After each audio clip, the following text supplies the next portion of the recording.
What usually sparks a song for you? Is it emotion, story, an image, or something else entirely?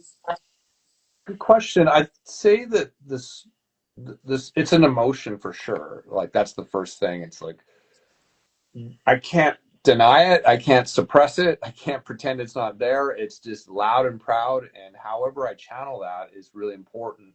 Um, and sometimes the emotion not necessarily conveys itself into a lyric, but it will show up in a musical experience. So I will just be playing guitar, or I'll be on Pro Tools working on some synth patches or some sort of catalyst for the lyric.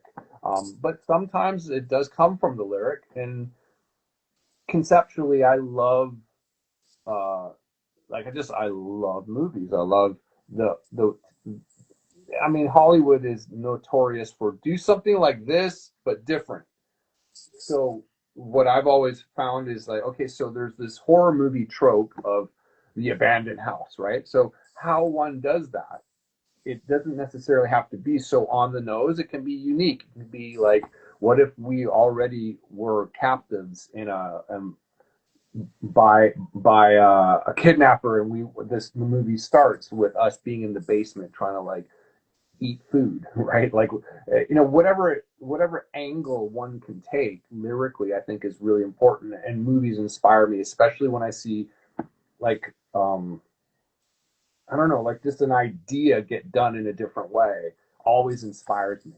So whatever that is, like I don't know that I'm trying to think of the last movie I watched.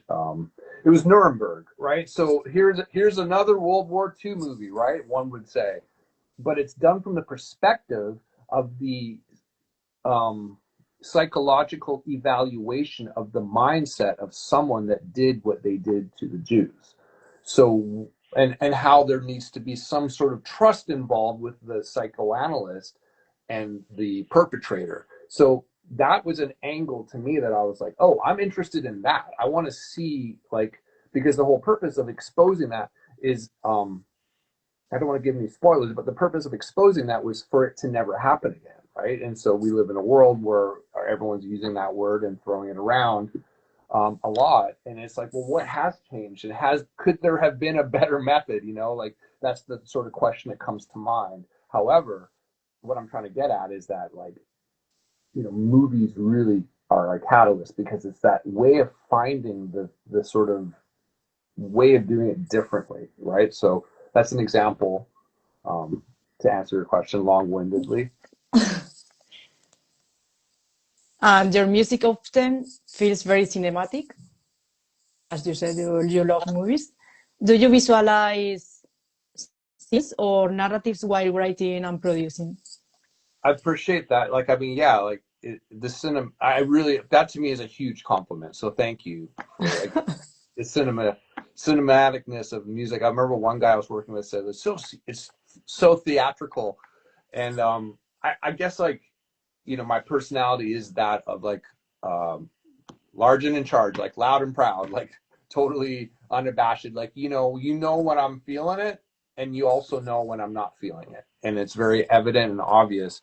I have that projection as an artist, as a person who's trying to write and perform songs. I'm a I'm a transmitter like this. So humbly, I'm channeling something other than myself, and when I um get into a peaceful state of mind, which is hard these days. But when I'm in tranquility, or while I'm in an okay with it all kind of mentality, I like to dream. I like to look out into landscapes. I like to go into the big forest here we have in California called Sequoia, where the trees are just like the big redwood trees that have, sometimes there's these fires that occur, and then like the tree, you know, they needed the fire to stay alive. It's like a very interesting um, juxtaposition, and so stuff like that, like I just feel uh, it creeps its way into the music I write. So just vast landscapes. I'm obsessed with Iceland and like just the whole topography of that area. I've never been, but I really want to go and do the whole camper thing and drive throughout visit all the waterfalls, like stuff like that. Just is my resource for music. Like I feel inspired by the opportunities that this world provides, even in the bad things too. Like we just had California wildfires at the beginning of this year, and we like it's interesting. The lot that I live on hadn't been evacuated, but every lot around us had to be evacuated.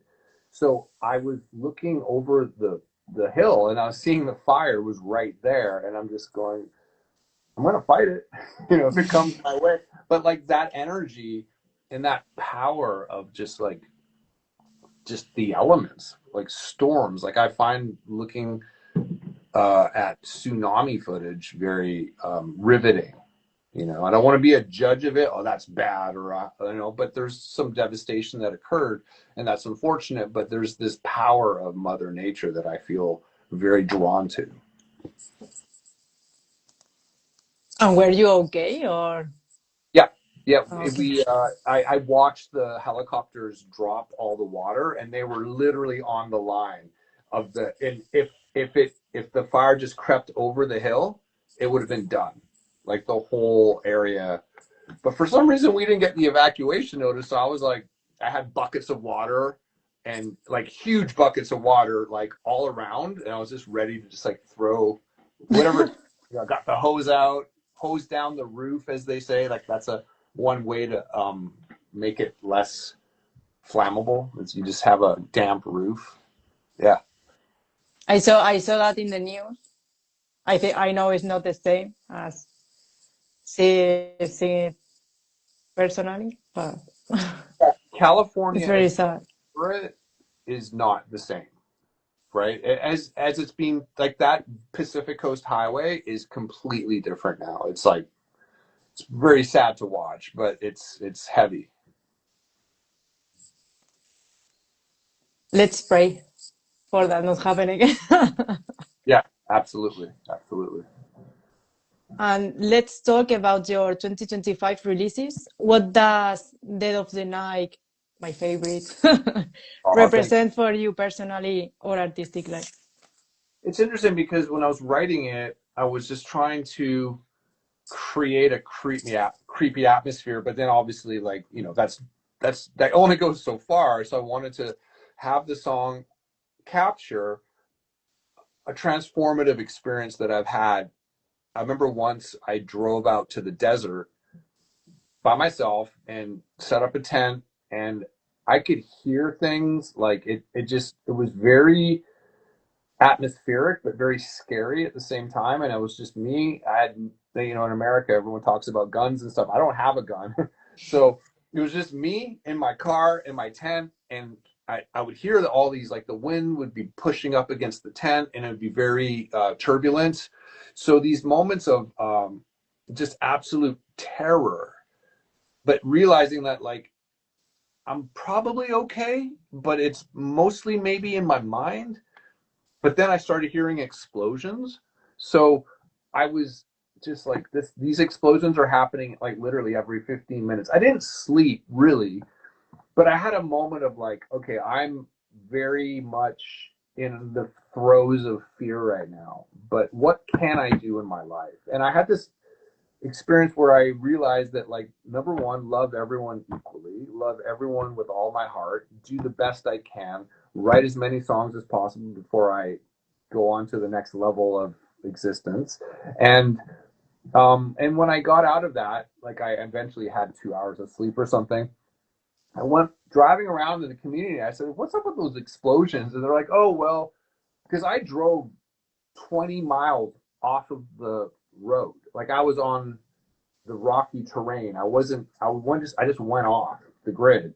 And they said, "Oh, well, the American military bought that land to practice bombs because it was the same, it reflected the same terrain of like Afghanistan or something like that." So they were like, literally bombs were going off. I wasn't hallucinating that. Essentially, Dead of the Night is supposed to capture that feeling of someone looking to change, looking to want to go through something to get out to the other side, the darkness before the dawn. And I also thought that effectively that's what the sweet kill is all about, like the sweetness of death, the aggression of beauty, right? The dichotomy of that title, like essentially it's the Star Wars, like the dark side versus the light side that everyone has within themselves. Oh, I can only speak for myself. I got like that duality going. I'm a Gemini too, so there's two of me here. And it's a very real, visceral thing for me. And that's what I kind of thought of The Sweet Kill as, is like taking and transforming all of this negativity and all this heartache and pain and suffering into something that is acknowledging it, but also creating the hope that there's a way up and out. There's a way through it, not avoiding it, right? Like I can't avoid fear. I can try to pretend I don't feel certain things. And then all of a sudden, there it is when I least expect it. So my whole vision of life is to go through all the pain because it'll pass. And then that's good for the good times too. That works for the good times as well because it will pass.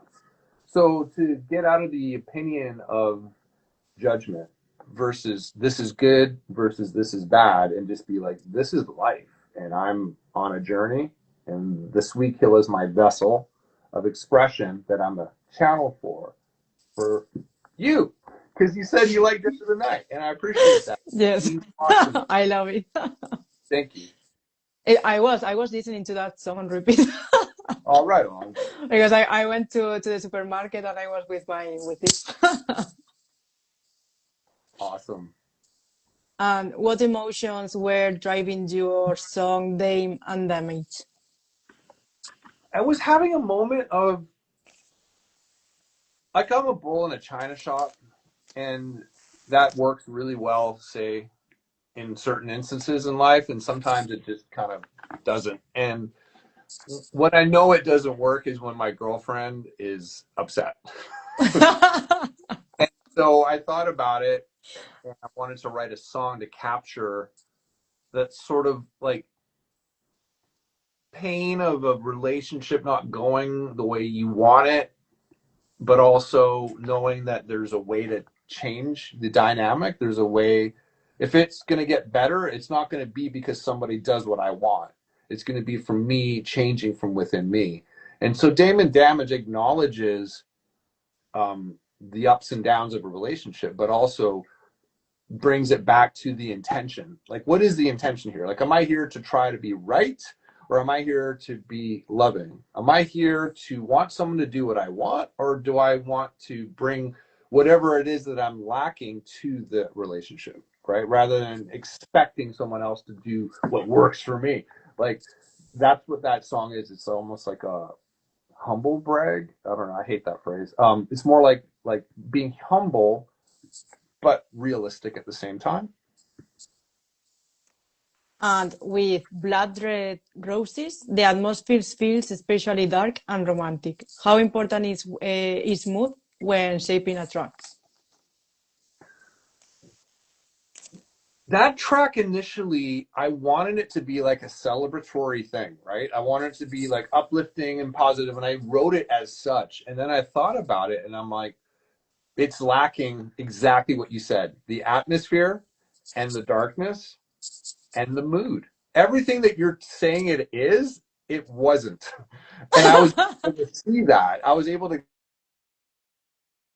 it's the lyrics there, but the music isn't really where I would want it to be. And then when I approached it in that way, when I reapproached it with that perspective, it shaped automatically. It just turned into what it became. It was like, I was like, I want to do minor chords. I want it to be a little bit darker. And how do I do that? And then it just came out. So it was my ability to self-appraise and analyze it and take inventory of, okay, so I like the lyric, and the lyric is similar to Dame and Damage in a way where it celebrates some of the extremes of where a romantic relationship can go. And I think that in art, when you only have 3 minutes, essentially you only have 10 seconds, because it's the chorus that everyone remembers, and everything I write supports the chorus. So 3 minutes is the total of the song, but like 10 seconds, 15 at the best is what the chorus is. And so the chorus to me hit the home run, right? Like blood red roses. So the thing that I'm loving is also the thing that could hurt me, because roses have thorns, and then if you prick yourself enough, you get blood. And then in a way, the romance of the darkness is really what that song speaks to me about. But I don't want to take anyone's experience away from them. Like it is what it is for you. But you know, when I'm coming to a short period of time to say something, like I even like this question has been answered probably in the duration of the song, you know, so it's not a lot of time, but I want to say what I want to say succinctly for people to get the point. And do you feel these 2025 singles mark a new chapter or transition for the Sweet Kill? If so, how?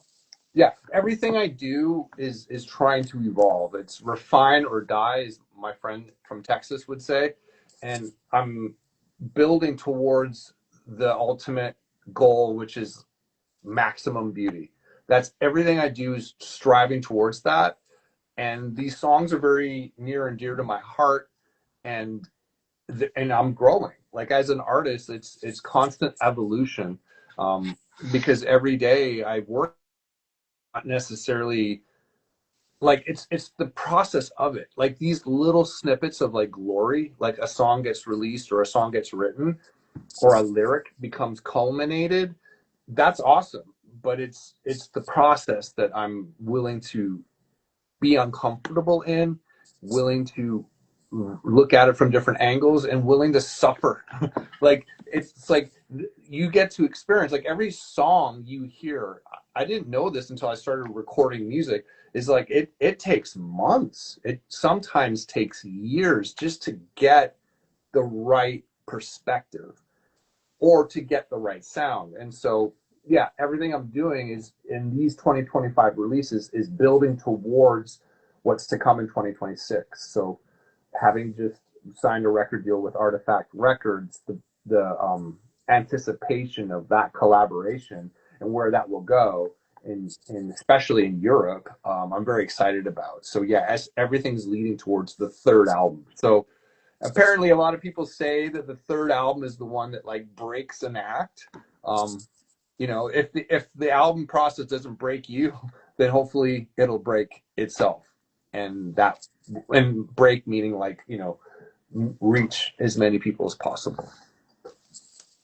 And how do you decide when a song should stand alone as a single rather than being a part of a larger album concept?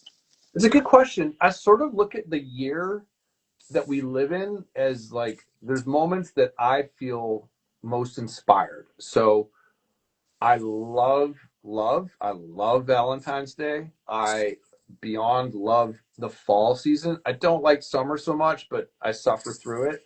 So when the end of August rolls around and September and the leaves are falling, it's getting colder, and then like everything's leading up to Halloween in my perspective. So these two parts of the year, I have made an inner pact within myself that there will be singles, there will be releases. So I'm very excited what's to come in literally 2 months for February. February. The song that I'm going to release in February is just like it's near and dear to my heart. It's very romantic. It's very atmospheric. It's very cinematic. I'm very, very, very excited to share it with y'all. And we had an experience playing it live at the WGT Festival and at the Castle Party Festival. And so in the fact that it hadn't been released yet, like even Dead of the Night, when we were performing it for those festivals last summer, it hadn't been released. So in the live experience of seeing the audience's reaction to the music, it helped me get the songs more refined. So that experience shaped what you're going to hear. I mean, Dead of the Night, some of the lyrics, some of the melodies I couldn't hit live. They were way too low. And when I'm in the adrenaline rush of in front of all those people, those thousands of people, and just being like, I cannot hit that low note. Okay, so maybe I'll rewrite the melody. And I did. And so those that heard it at those festivals may remember that I sang the verses lower. But regardless, that's part of the process. And so again, back to your question about singles, it's like those are the times. And I would like to at some point release a single a month. Just to celebrate each and every month and what that month means to me, but I'm not there yet. When I start to if I can put more effort into writing, that may happen sooner than later. It will be really hard to create a new single every month.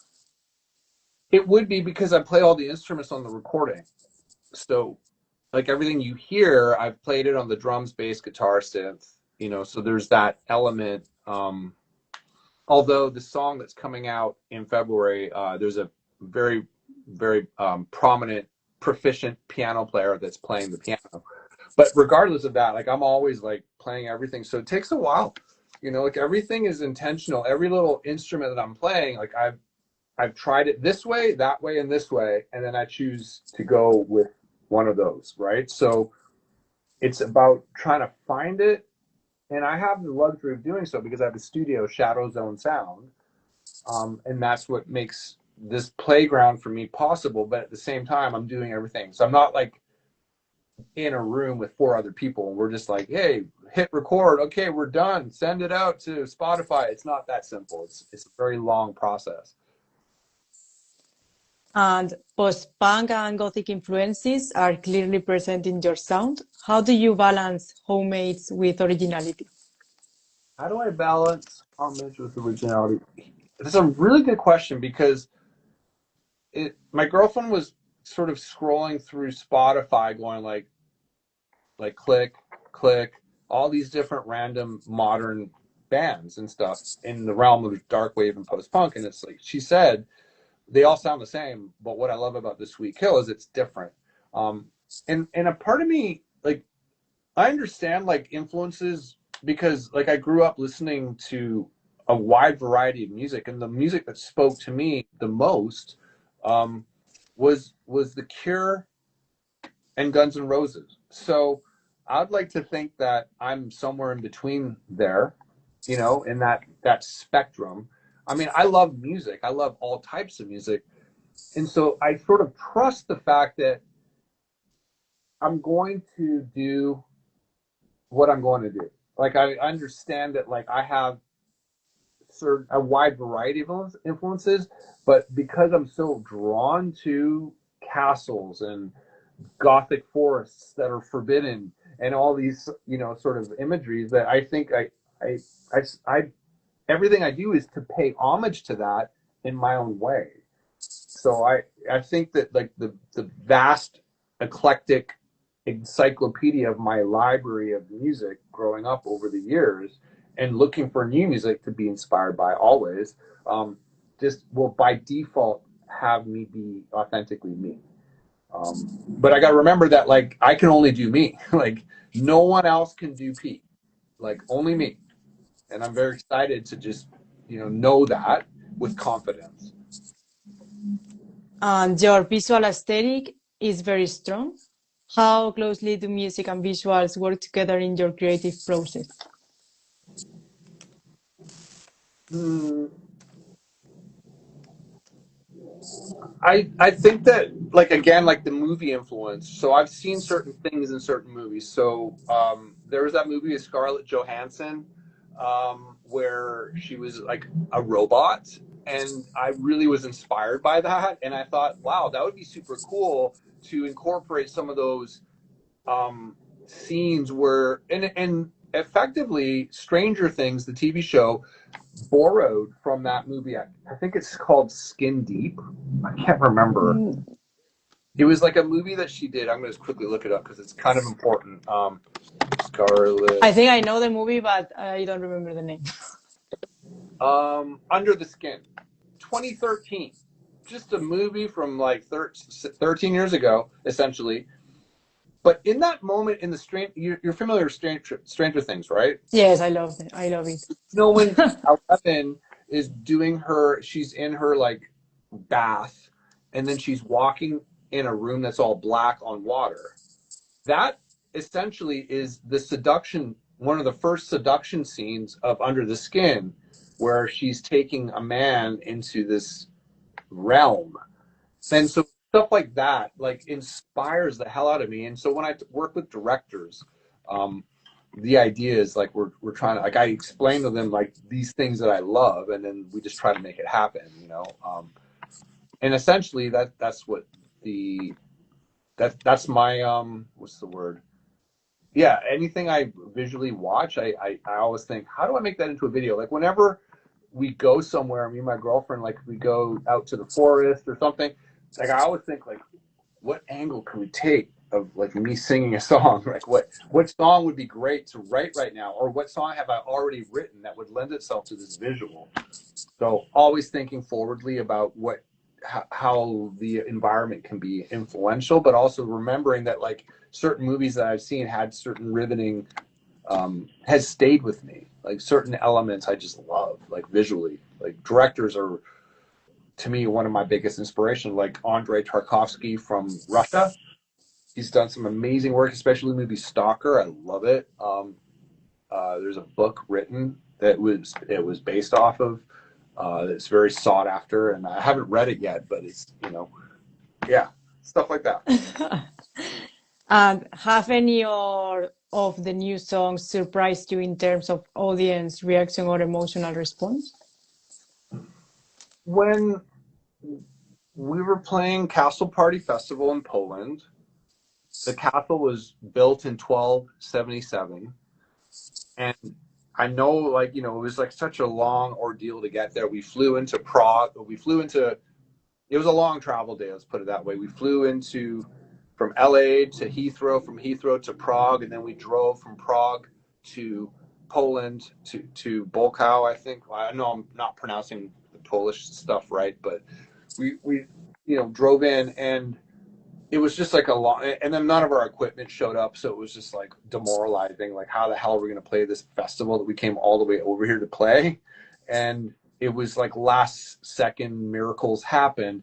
And so when we finally hit the stage, seeing the audience sing the lyrics that I wrote was beyond, like, I'll never forget that. Like, that just made me feel like I just, all of the problems in the world just went away.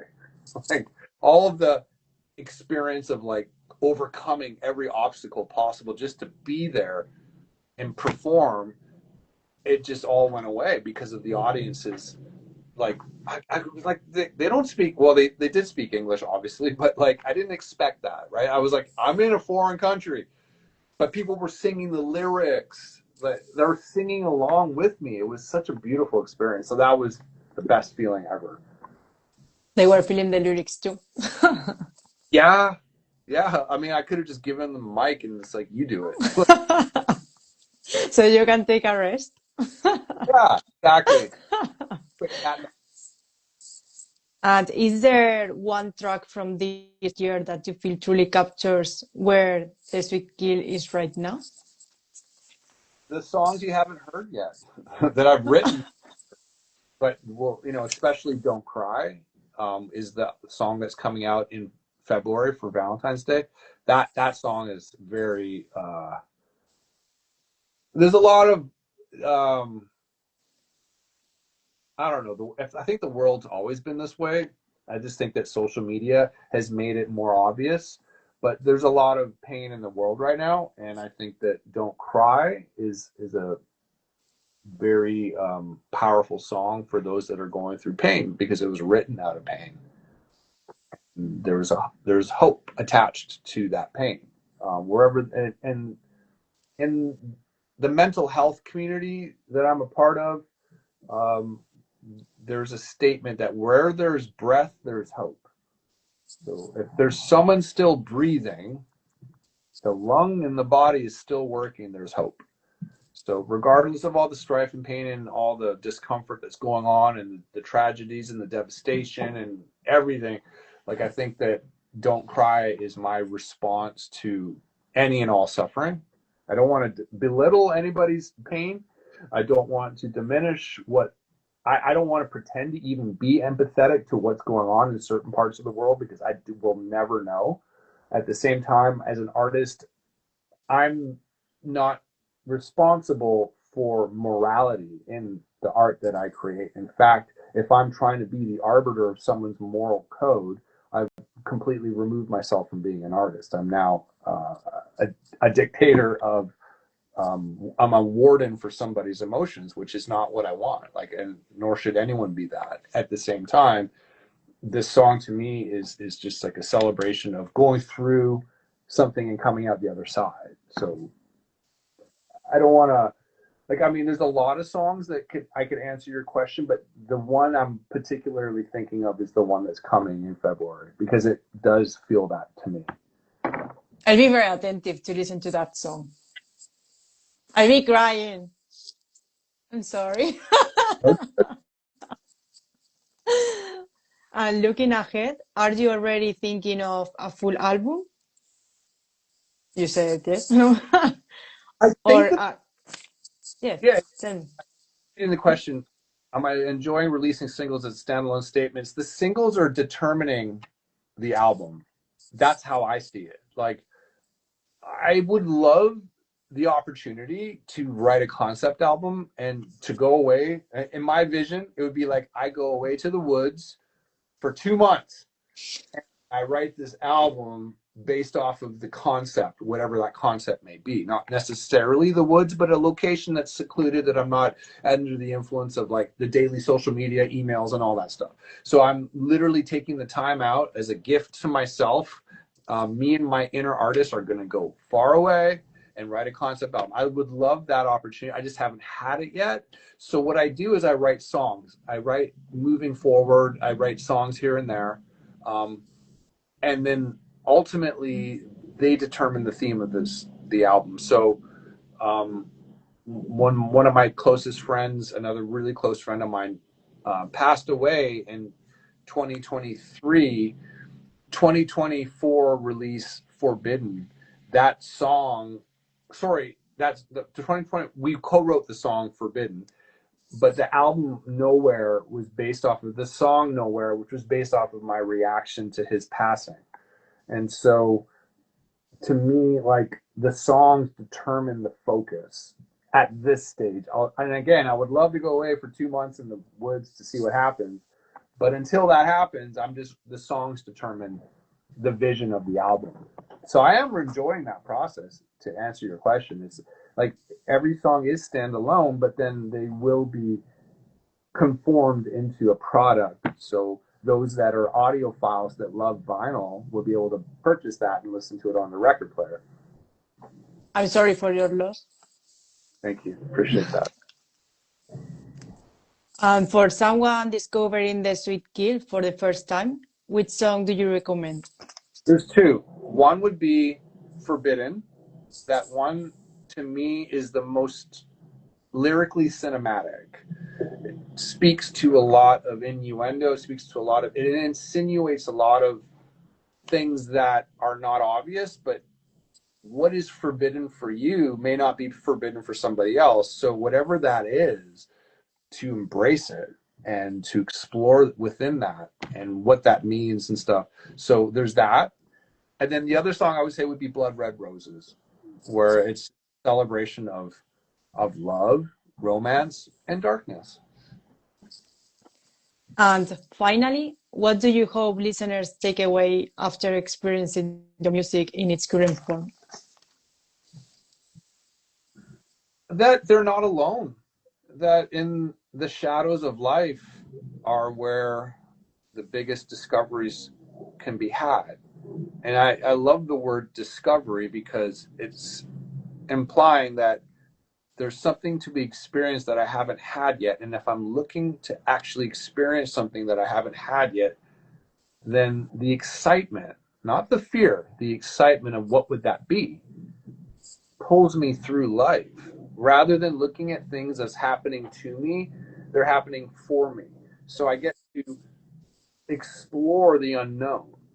So, but that's my journey, but it's a journey that I think it's not exclusive to me as a human being. It's one that I think in my experience of living life that a lot of people go through, the wanting things to never change, but the inevitable is that it's going to change. And so what would that change look like for you? What would you be willing for that change to be? What would you be willing to explore out of your comfort zone? Well, these are the things that I feel drive me as an artist, and I I feel that when I collaborate and congregate with other like-minded creatives, that I like we all share that. And the difference between the audience and in the artist, like what is it? Like we're all at the same place at the same time. We're in the same location, and we're celebrating something other than ourselves. Essentially, I'm celebrating being the conduit for something that I can't really legitimately take authorship for. It just came through me, and then they're celebrating that divine intervention or that divine culmination. And so it's like we're all the same. Like we all love music. I can't touch it, taste it, see it, or smell it, but it makes me feel good. Like that's such a beautiful thing. Like it only requires one of the five, six senses, if you will. Actually, it does require the sixth sense because it's an intuition. It's a tasteful discernment of what it is that makes this experience of my life worthwhile. It's like I prefer goth music over country, but I can appreciate both, but one's more for me, you know? We all should do that. Yes.